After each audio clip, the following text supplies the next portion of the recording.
I'm Natasha, and today I'll be making Spanakopita. It's a savory pastry that has filling with feta cheese and spinach. It is a staple in Greek cuisine. It's typically used to celebrate special occasions and holidays. This dish has actually been made in my family before. We use it to celebrate like Greek Easter. However, I haven't made it by myself. I'm usually helping my dad, so we'll see how this goes today.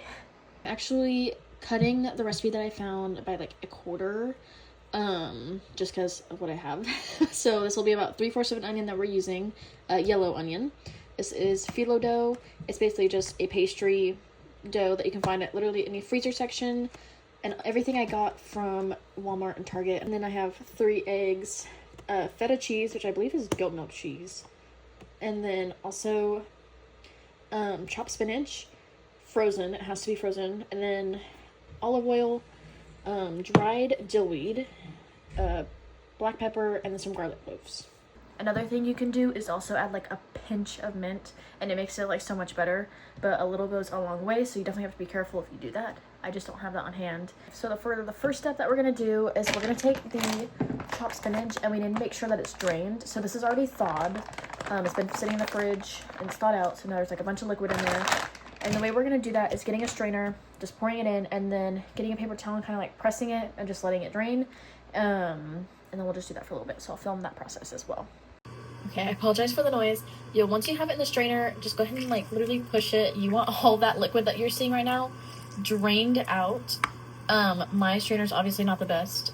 So what the recipe recommends is to squeeze it by hand, which I'm gonna do off camera, but you just want all that liquid that you see right now out of it. So I have finished that step, and while I am doing this next step, I'm gonna leave my spinach in the sink, kind of like, it's like pressed against all sides of the strainer, just to kind of let it drain and like dry out a little bit more. Step right now, I'm going to chop up the yellow onion that I have, 3/4 of it, and I think it calls for 2 cloves of garlic, but some of the ones that I have are really tiny, so I'm just gonna cut up, this is what I had left of the last garlic that I had.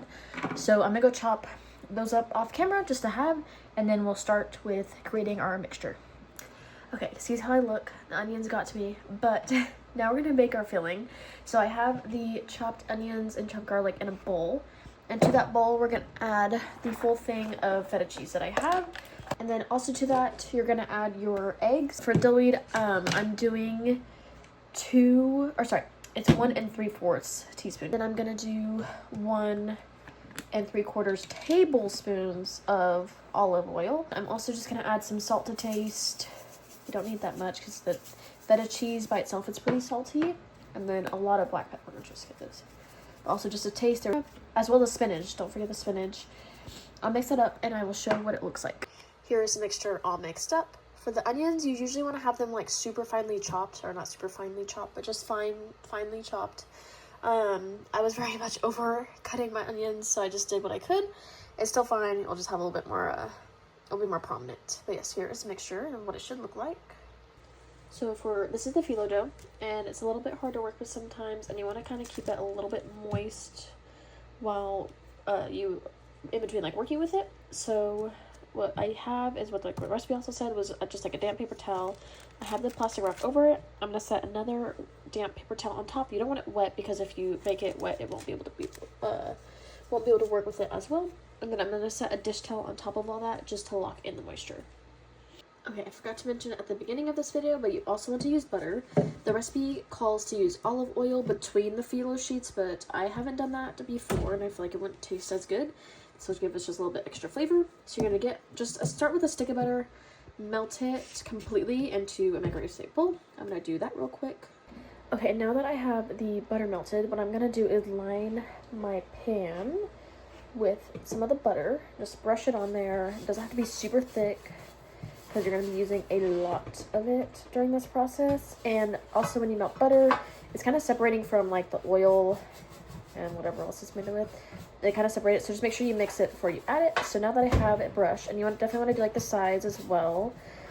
So we have that brushed. I'm not using the typical size pan that you use. You want to use a 9x13, but I'm in a studio apartment. I don't have a legit kitchen, so I just have like a little mini oven, and I just have like a 9-inch pan that will fit. I think it's a 9x9, but it's okay. It's just going to be a little bit extra phyllo dough on the sides.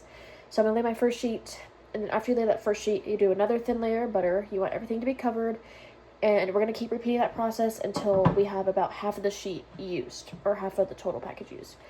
So I'm gonna go do that, and I'll show that process. Okay, here's the first sheet laid out. I'm gonna do another layer of butter, and like I said, just keep laying sheets until you're about halfway through. Okay, so this is about halfway through the sheets. I believe it was 10 or 9 of them.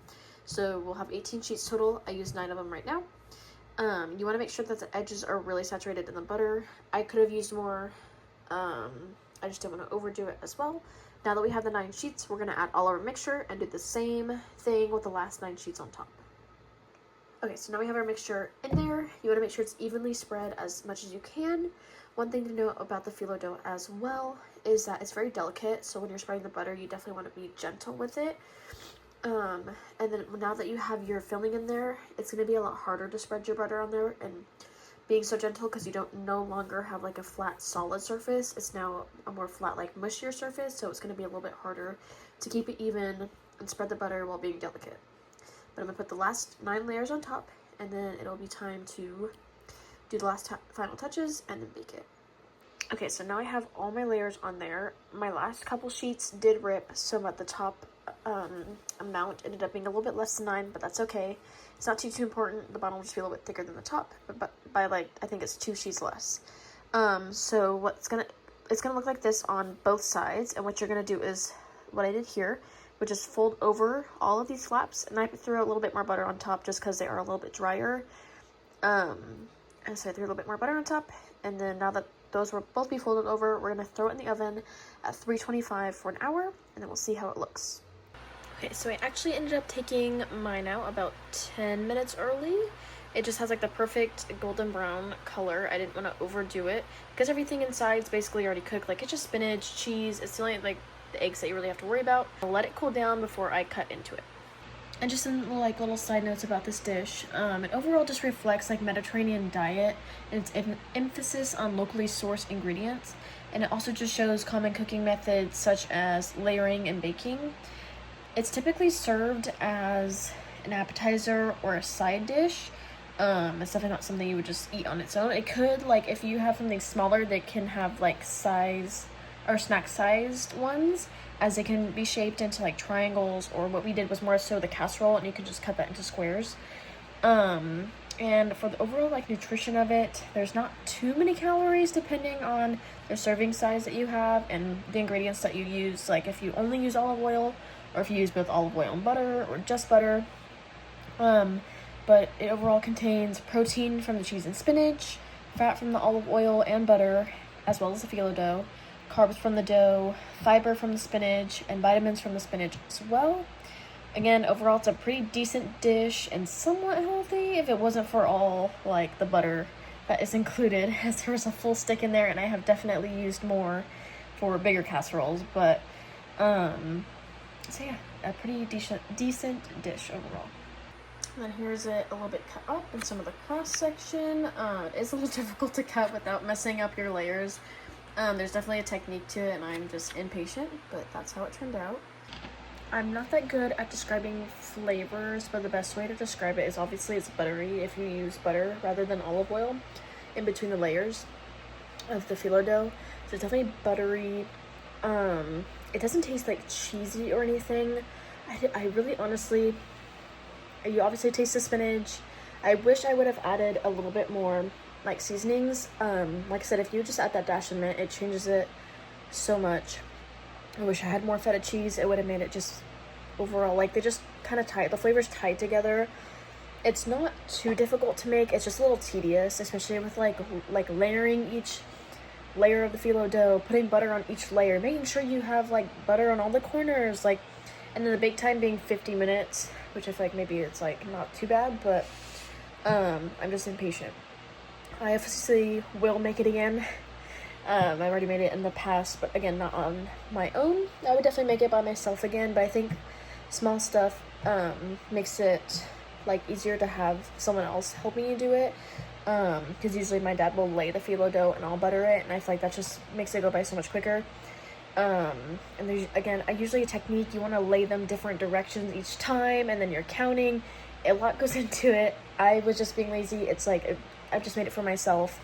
But yeah, it's a good dish. I would recommend trying it. They have it at Mediterranean bakeries as well. And you can really honestly eat it hot or cold. But yeah, this was a fun little experiment, and I would definitely do it again.